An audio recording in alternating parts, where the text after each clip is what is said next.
this word aware, is very much connected with the Buddhist feeling for the transience of life. That everything is change and nothing at all can be held onto or possessed.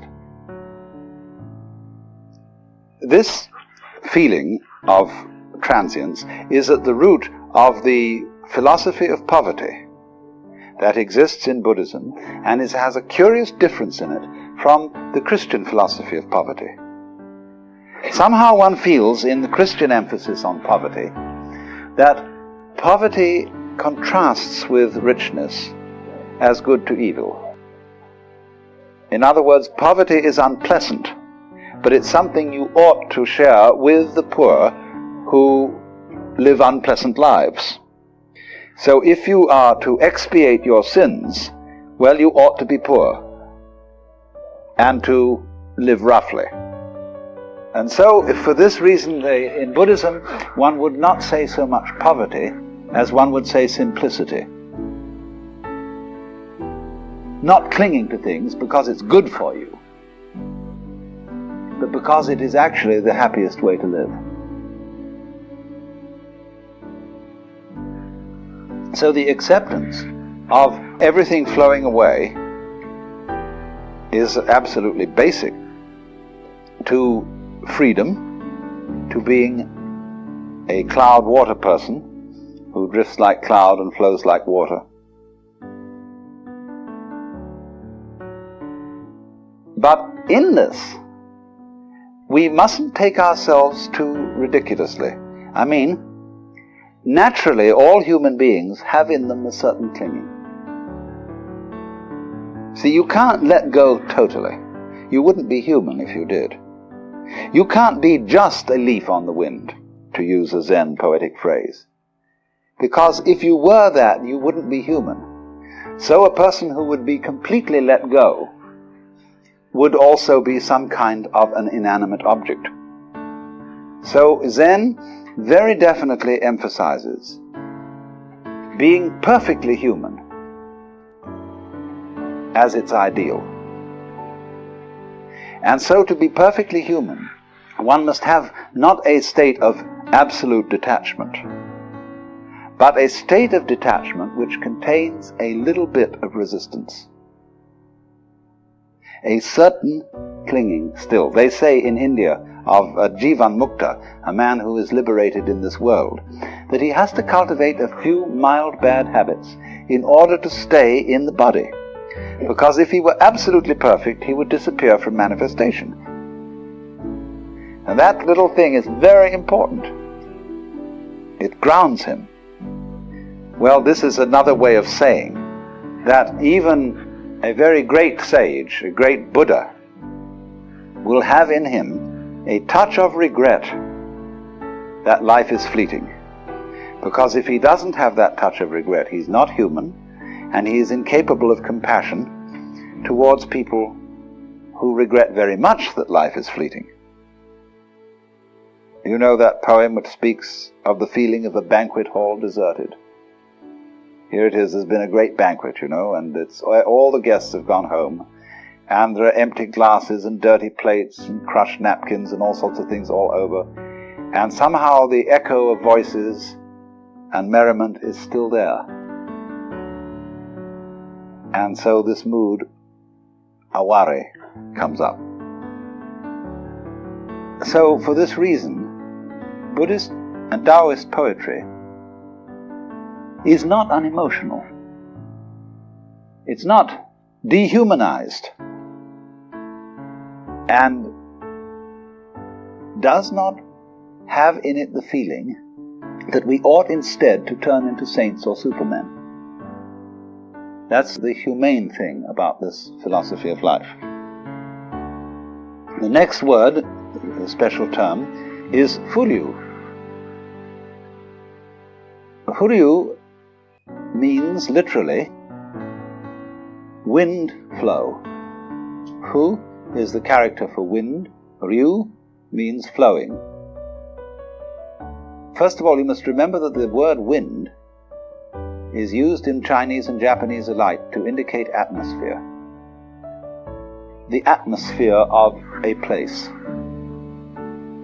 So when a person has, say, a certain school of poetry or philosophy, it's called the family wind. That means the atmosphere, the slant, the attitude of this particular school.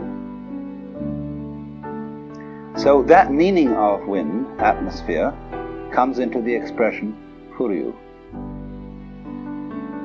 Here is a man fishing, and he's sitting in the evening, in the twilight, on the edge of a river with his fishing rod in a lonely little boat tied up by the bank. Now, if this man is fishing with his mind intent simply on catching fish, this is not furyu. But if he's also digging the atmosphere, it's furyu. To flow with the wind, you see, to dig the atmosphere. Furyu is to get with it, to flow with it. And not again, you see, in the sense of the merely passive leaf flowing on the wind. But furyu has in it, you see, a touch of self-consciousness, like that man fishing. Now, you would think if you studied Taoist philosophy that this would be very bad.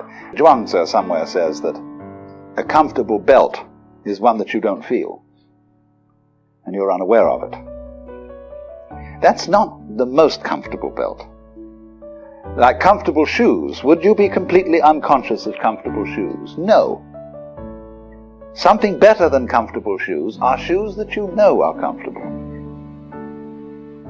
So, in the same way, self-consciousness adds something to life. It's like one's voice in a shower room or bathtub has more resonance.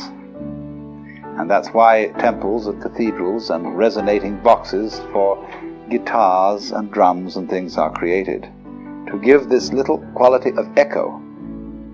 For all echo is a certain kind of feedback which enables you to reflect upon what you are doing and to know that you know.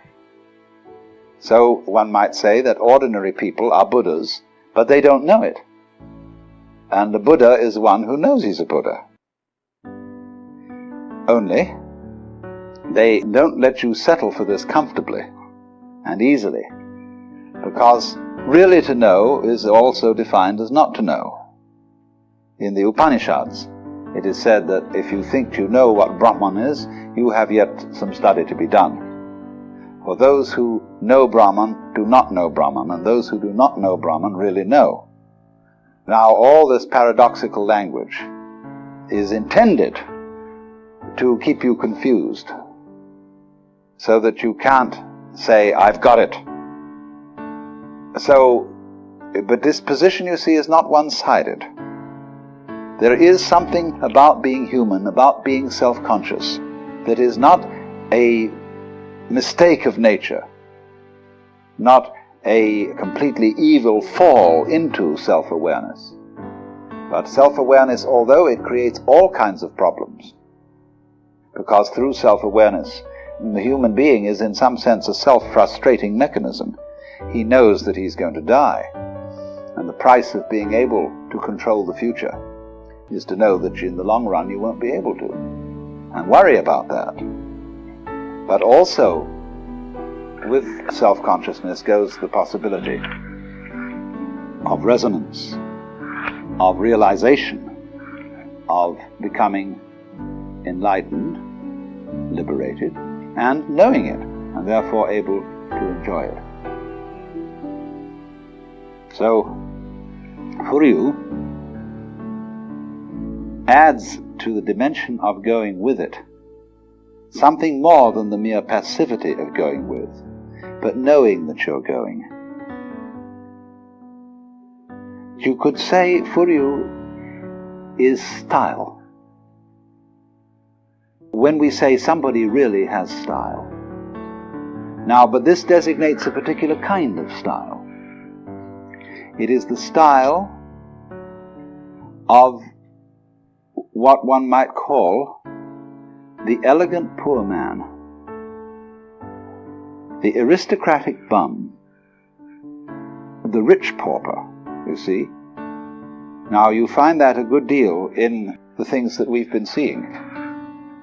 We've gone to many temples where nobody really owns anything, and yet in a way they're luxurious. This is for you.